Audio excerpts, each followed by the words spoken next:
సంధ్య theatre ఘటన తెలంగాణలో రాజకీయ ప్రకంపనలు సృష్టిస్తుంది. ఈ నెల 4న పుష్ప 2 బెనిఫిట్ షో సందర్భంగా థియేటర్ వద్ద జరిగిన తొక్కిసలాటలో రేవతి అనే మహిళ ప్రాణాలు కోల్పోగా ఆమె కుమారుడు శ్రీతేజ్ ప్రస్తుతం చావు బతుకుల నడుమ ఆసుపత్రిలో కొట్టుమిట్టాడుతున్నారు.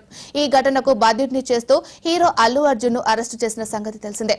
అనంతరం ఆయన బెయిల్పై బయటికి వచ్చారు. అయితే సంధ్య థియేటర్ దగ్గర జరిగిన తొక్కిసలాట వ్యవహారం రాజకీయ రంగు పొలమకుంది.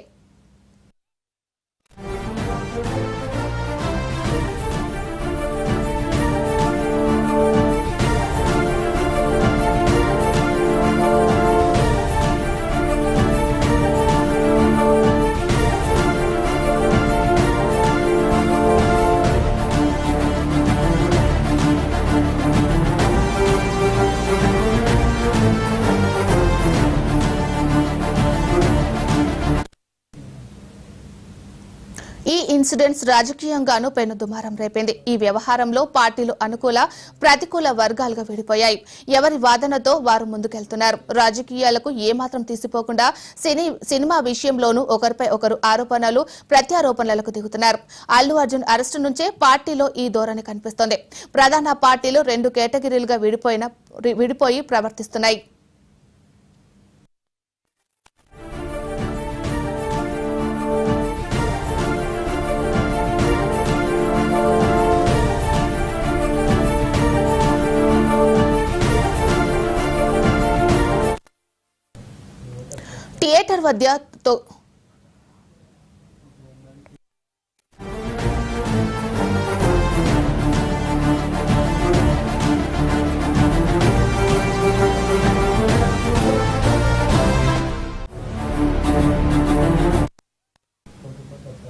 థియేటర్ వద్ద తొక్కిసలాట జరగడం, ఓ మహిళ మృతి చెందడంపై కాంగ్రెస్ పార్టీ ఓ వైపు ఉండగా బీజేపీ, బీఆర్ఎస్ నేతలు మాత్రం అల్లు అర్జున్ ను సమర్థిస్తూ మాట్లాడుతున్నాయి. అసెంబ్లీలో ఎంఐఎం పక్షనేత అక్బరుద్దీన్ ఓవైసీ అడిగిన ప్రశ్నలకు ముఖ్యమంత్రి రేవంత్ రెడ్డి సమాధానమిచ్చారు.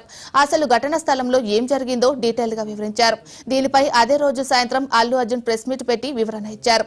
దీంతో ఈ వివాదం మరింత ముదిరింది. అల్లు అర్జున్ వ్యవహార శైలి, ఆయన తీరుపై కాంగ్రెస్ పార్టీ తీవ్రస్థాయిలో విమర్శలు చేసింది. ఆ పార్టీ నాయకులు వరుసగా మీడియా సమావేశాలు నిర్వహిస్తూ బన్నీపై అటాక్ చేశారు. మంత్రి కోమటిరెడ్డి వెంకటరెడ్డి సైతం తీవ్ర స్థాయిలో స్పందించారు. మరోవైపు ఓయూ, జేఏసీ నేతలు అల్లు అర్జున్ ఇంటిపై దాడికి యత్నించారు.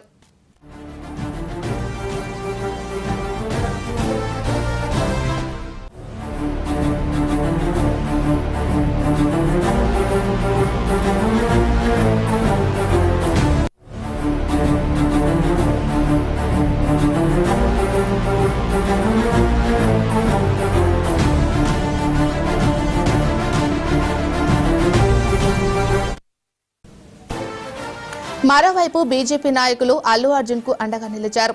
కేంద్ర సహాయ మంత్రి బండి సంజయ్, ఎంపీ లక్ష్మణ్ సహా పలువురు బీజేపీ నేతలు పాజిటివ్ గా స్పందించారు. సినీ పరిశ్రమపై సీఎం రేవంత్ రెడ్డి కక్ష కట్టారంటూ లక్ష్మణ్ ఆరోపణలు చేశారు. అల్లు అర్జున్ వ్యక్తిత్వాన్ని హననం చేసేలా సీఎం రేవంత్ వ్యాఖ్యానిస్తున్నారని మండిపడ్డారు బండి సంజయ్. దీంతో అల్లు అర్జున్ సమస్య కాస్త రాజకీయ వారంగా మారింది.